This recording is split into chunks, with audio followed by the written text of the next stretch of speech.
Salutations. Thank you for being here once again. Today I would like to speak about the Liberty and Union flag, which comes from the small city of Taunton, Massachusetts, in the United States. That region of the United States is also referred to as New England. To my understanding, from what I have studied, the Liberty and Union flag was brought about 2 years prior to the outbreak of war during the U.S. War of Independence. It was in a moment of, say, political defiance and a political act with their chapter of the Sons of Liberty. Loyalists living in the town at the time were driven out, and a flagpole was raised, and what was used as a militia flag, which for those in Britain are familiar as the flag of Queen Anne, they added the expression liberty and union.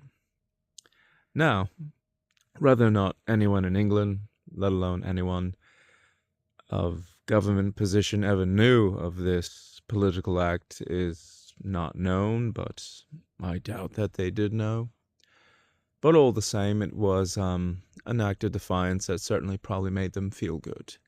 And though Taunton, Massachusetts is not a famous city, they can take credit as saying, as far as a flag of U.S. sovereignty, they have the first one, because it predates all other flags that would come about throughout their revolution, and then the eventual republic that is the United States.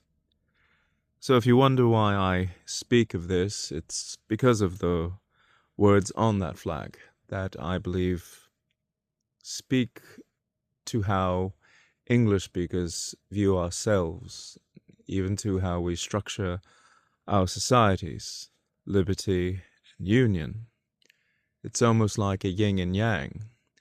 We all enjoy as much liberty as possible, but then we're reminded of Thomas Hobbes, and we understand that unlimited liberty or freedom can also bring about unlimited violence, hence where you bring in the term union or governance, organized liberties, organized rights, a social contract, a constitution, something for the benefit of a company, of a family, of a nation. Liberty and union give us what we want.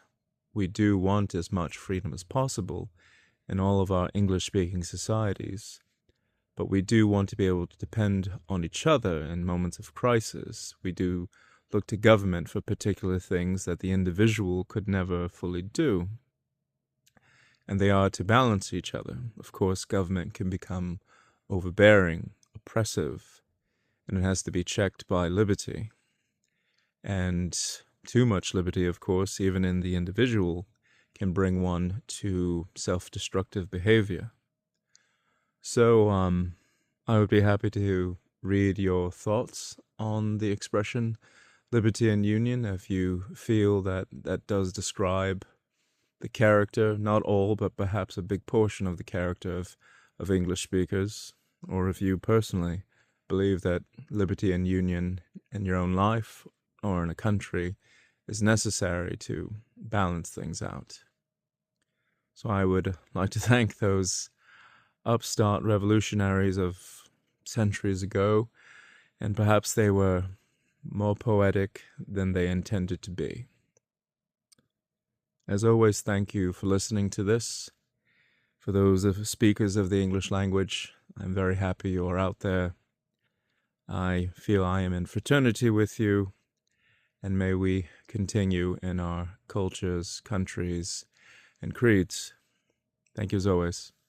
Goodbye.